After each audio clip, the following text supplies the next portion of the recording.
Solía creer que nada podría sacudir a Thorne Whitmore. Ese hombre era como una montaña silencioso, inamovible, intocado por el paso del tiempo.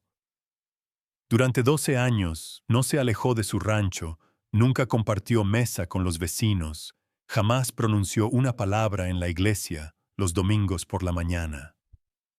La gente decía que había muerto por dentro, el día que el fuego le arrebató a su familia, dejando solo cenizas y a un hombre sostenido por el duelo.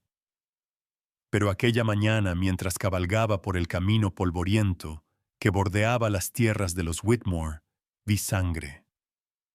Estaba untada sobre la cerca envejecida por el tiempo, largas franjas oscuras, como historias inconclusas, que esta tierra prefería mantener enterradas.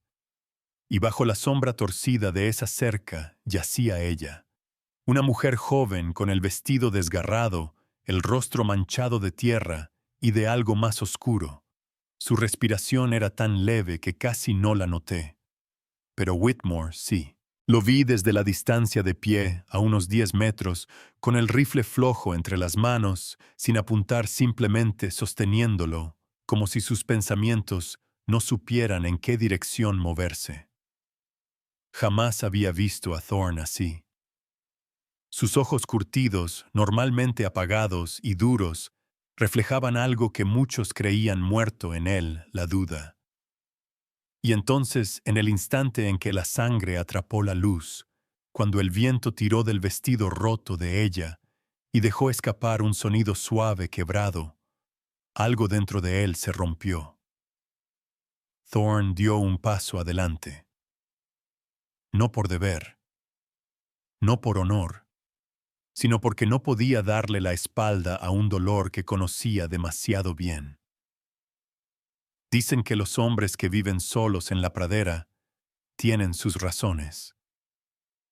Thorne Whitmore tenía las suyas, un pasado del que nadie se atrevía a preguntar y que él jamás contaba. Pero aquella tarde seca y polvorienta, cuando la mujer se desplomó contra su cerca desgastada, sus razones dejaron de importar. Su voz era apenas un suspiro. Vienen, 3 palabras. Solo 3. Pero bastaron para romper 12 años de silencio que él había protegido con fiereza. Los ojos de Thorne recorrieron el horizonte, la línea donde el polvo se funde con el cielo. No necesitaba preguntar quiénes eran ellos. Una mujer desgarrada, ensangrentada y desesperada no huye de la bondad. Podría haberse dado la vuelta. Por un momento sus dedos se aferraron al rifle, no para proteger, sino para defenderse del involucramiento. Había aprendido por las malas que enredarse en la tormenta de otro solo traía ruina. Pero había algo en su tono no suplicante, no implorante, sino una advertencia que lo hizo dudar. Solo agua, susurró ella. Seguiré corriendo. Pero ¿cómo podía un hombre, que una vez huyó de sus propias pesadillas, abandonar a alguien que vivía en las suyas? Lo vio en sus ojos verdad, y lo sintió en el pecho, que sin importar qué decisión tomara su soledad, ya había terminado en el momento en que la sangre de ella tocó su tierra. Cuando una desconocida trae la muerte pisándole los talones, no te quedas al margen. Solo quedan 2 opciones: huir de nuevo o quedarse quizá por primera vez. La pradera parecía contener el aliento, mientras 4 jinetes coronaban el horizonte trayendo consigo polvo, olor a pólvora y un silencio que apretaba el corazón. Kane Murdoch los lideraba con una cicatriz que le cruzaba del oído a la mandíbula como una marca de moralidad partida. Sus acompañantes llevaban la mirada de hombres demasiado acostumbrados a matar sin dudar. No venían a hacer preguntas, venían a terminar algo. Thorne Whitmore permanecía inmóvil en su porche, la mano apoyada con soltura sobre el rifle. No necesitaba preguntar por qué habían venido. La sangre en la cerca ya había dicho la verdad. Y ahora la frágil paz que había protegido durante 12 años temblaba bajo los cascos de los fantasmas que regresaban. Caín alzó la cabeza y gruñó: «Buscamos a una mujer. Criminal peligrosa, ¿has visto pasar a...?» La mentira salió como si reabriera una vieja herida. Ni un alma. Su voz era tranquila, pero la mano bajo el abrigo se aferraba con fuerza a la culata del rifle. Sabía que decir la verdad condenaría a Sarah, pero mentir podría costarle la vida de igual forma. Murdoch no era fácil de engañar. Bajó del caballo los ojos barriendo el patio como un depredador que huele sangre. Extraño. El rastro de sangre termina justo en tu cerca. Los otros hombres se desplegaron silenciosos, deliberados, como lobos moviéndose en una formación conocida. Thorne reconoció la táctica. Él mismo había enseñado a hombres a formar ese patrón exacto durante la guerra. Ninguno de los cuatro expresó una amenaza directa. No hacía falta. La forma en que sus manos flotaban cerca de las armas, la manera en que sus ojos seguían las ventanas, todo hablaba por ellos. Pero Thorne ya había visto esas miradas antes, y sabía algo que ellos, no si había una mujer desangrándose bajo las tablas del suelo, pero la podredumbre en la mirada de esos hombres sangraba más hondo que cualquier herida. Si el destino exigía que eligiera, elegiría a la mujer que sangraba, por encima de los hombres cuyos ojos ya olían a muerte. Yo solía creer que el silencio era salvación, que si me quedaba quieto el tiempo suficiente, el mundo se olvidaría de mi existencia. Pero cuando Cain Murdoch pisó mi porche con la mano en la pistola y los ojos cortando el crepúsculo como cuchillas, supe que el silencio había muerto en el momento en que ella se desplomó contra mi cerca. Disparé el primer tiro antes de que el pensamiento pudiera intervenir. Mi dedo recordó cómo apretar el gatillo como quien recuerda una vieja melodía. Curtis cayó con el arma aún enfundada. Mi rancho tranquilo se convirtió en un campo de batalla en un parpadeo. No había viento, solo balas astillas y la respiración contenida en mi pecho. Entonces Sarah salió del sótano sangrando, temblando, pero sus ojos eran fuego. ¡Atrás!, grité. Pero ella solo dijo: «Mataron a una niña. 8 años. La hija de los Henderson». Esas palabras aplastaron algo dentro de mí. Una niña asesinada. Ya no la vi como una desconocida. Era un recordatorio de que si seguía en silencio, más niños no llegarían a crecer. Así que luchamos, codo a codo. Dos almas rotas, tejiendo justicia a partir del caos. Lancé la primera barra de dinamita y el fuego quemó el borde de la paz a la que me aferraba. Pero Murdoch sobrevivió y apuntó su arma a la cabeza de Sarah. Me quedaba una más. Aquel último cartucho de dinamita escondido tras mi espalda fue la idea más estúpida que tuve en mi vida, y la más justa. Se lo rodé hasta los pies. 3 segundos después, nunca volví a oír su voz. Nunca pensé que volvería a sostener un arma. La sangre aún se filtraba por mis vendas improvisadas y cada latido me retumbaba en el pecho como un martillo. Afuera los disparos sonaban como truenos. Thorne estaba luchando por mí. Una desconocida. Una mujer que solo traía problemas y sangre. Debería haberme quedado en el sótano enterrada en la oscuridad. Pero cuando oí los gritos, la voz de Murdoch, resonando como un demonio envuelto en carne, ya no pude quedarme quieta. Me arrastré hacia arriba, los dedos temblorosos aferrados al viejo Colt de Thorn. «No lo hagas», gritó él. Pero yo ya me apoyaba contra la pared de madera, la respiración entrecortada y punzante.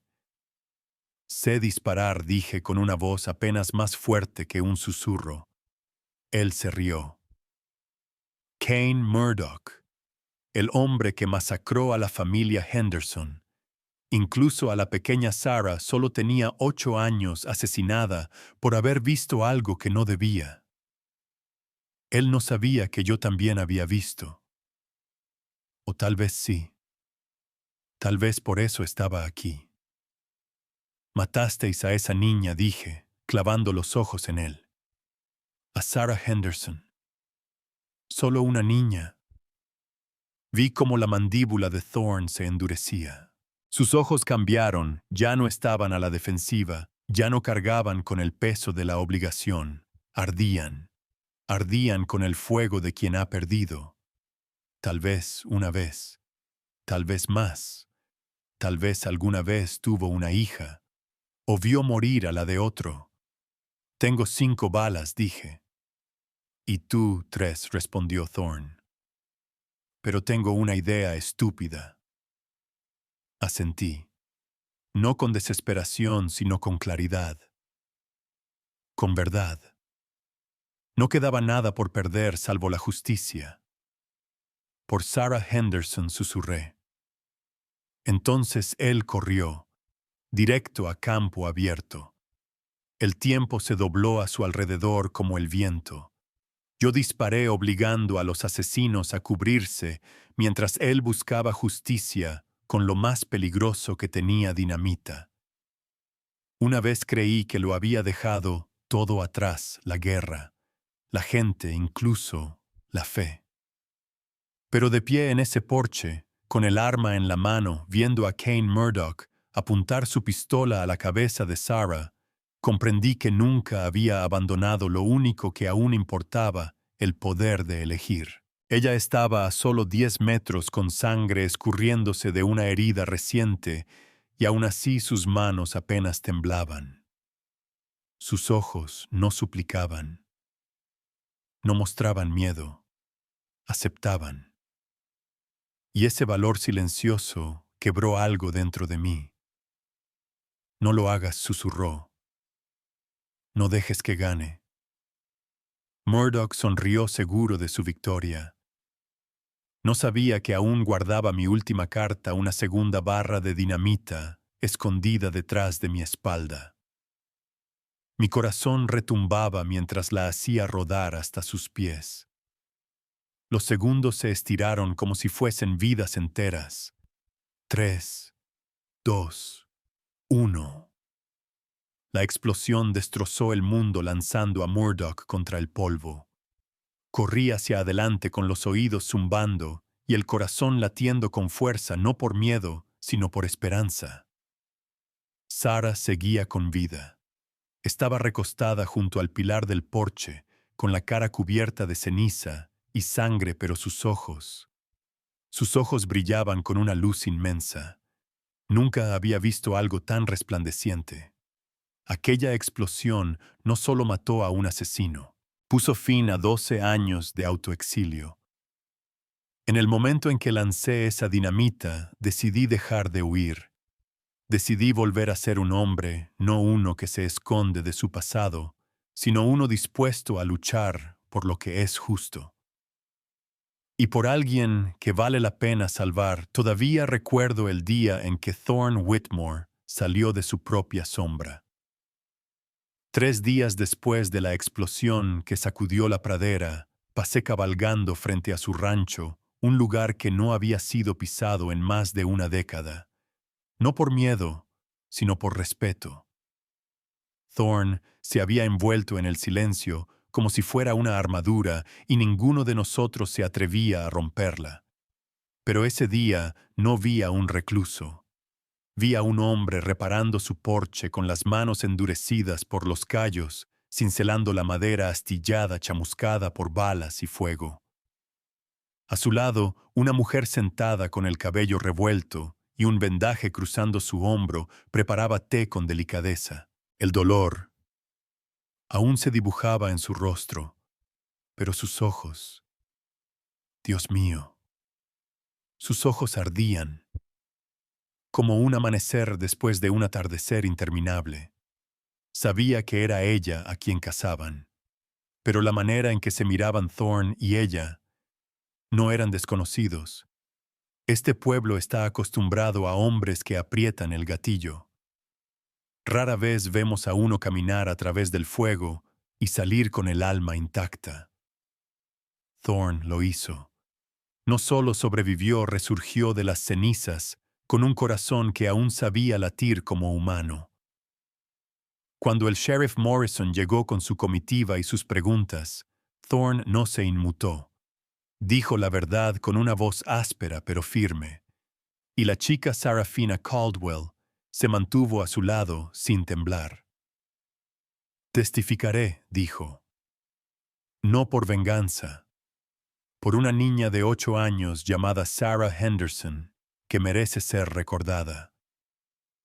Fue entonces cuando entendí la paz de Thorne no era cobardía, era una promesa.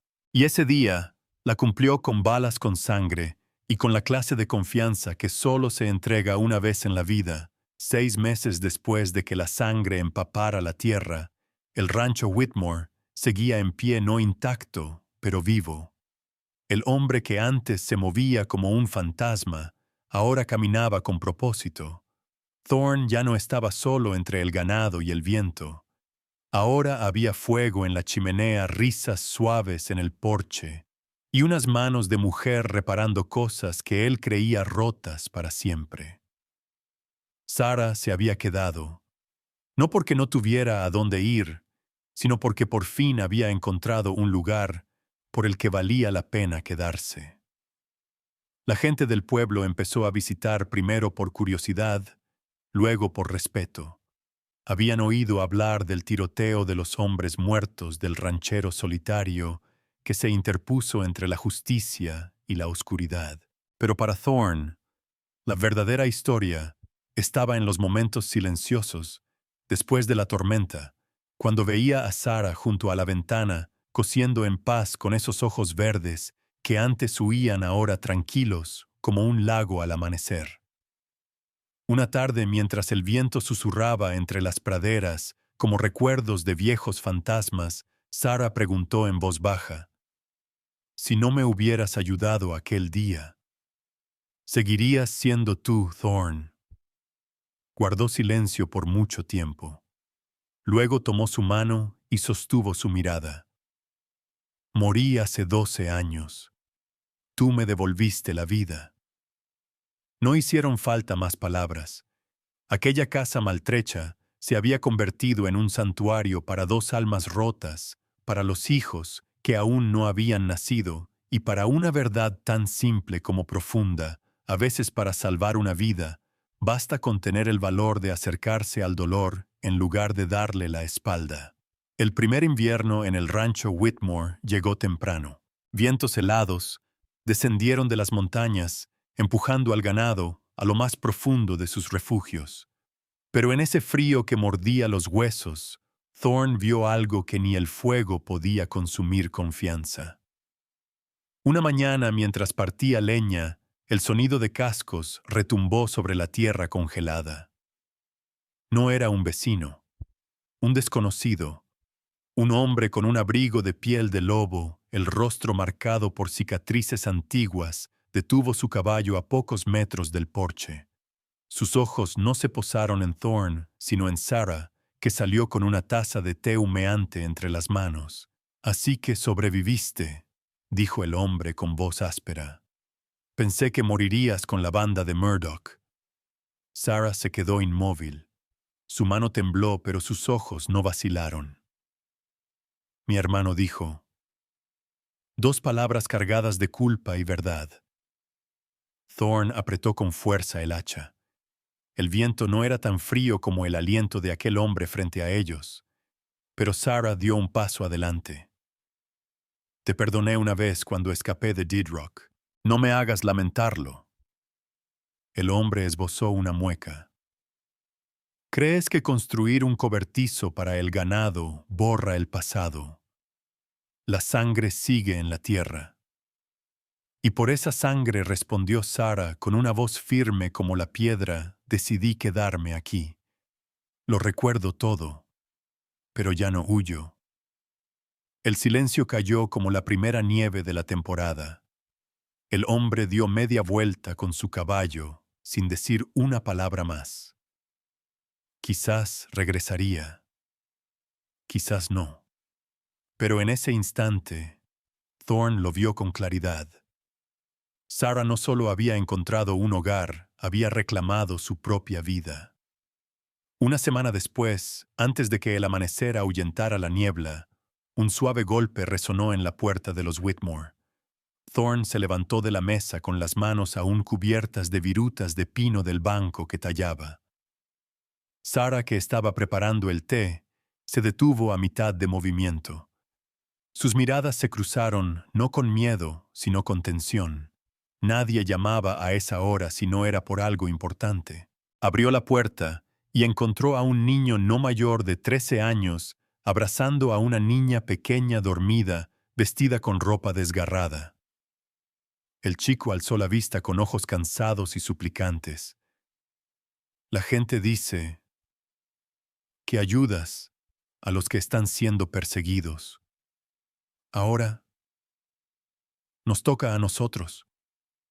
Sara se adelantó arrodillándose junto a la niña. Su rostro estaba hinchado, sus pequeñas manos amoratadas. Thorn notó marcas desvanecidas de látigo en sus muñecas. Los fantasmas de Dead Rock volvieron a agitarse. ¿De dónde vienes?, preguntó él. Del campamento Ponderosa. Al sur de aquí, susurró el niño. Yo escapé. A ella le hicieron daño. El silencio pesó sobre el porche. El puño de Thorn se cerró con fuerza. 12 años atrás había dado la espalda al mundo. Pero el día en que cargó a Sara entre sangre y fuego, todo cambió. Entren, dijo con voz baja y cálida como el fuego que ardía adentro. Sara se volvió con los labios temblorosos. Podemos quedárnoslos, Horn asintió. No solo nos los quedaremos. Empezaremos de nuevo. Y así en un rancho que alguna vez fue refugio de un alma rota, se encendió un nuevo fuego, no para luchar contra la oscuridad, sino para guiar a quienes jamás habían conocido la luz.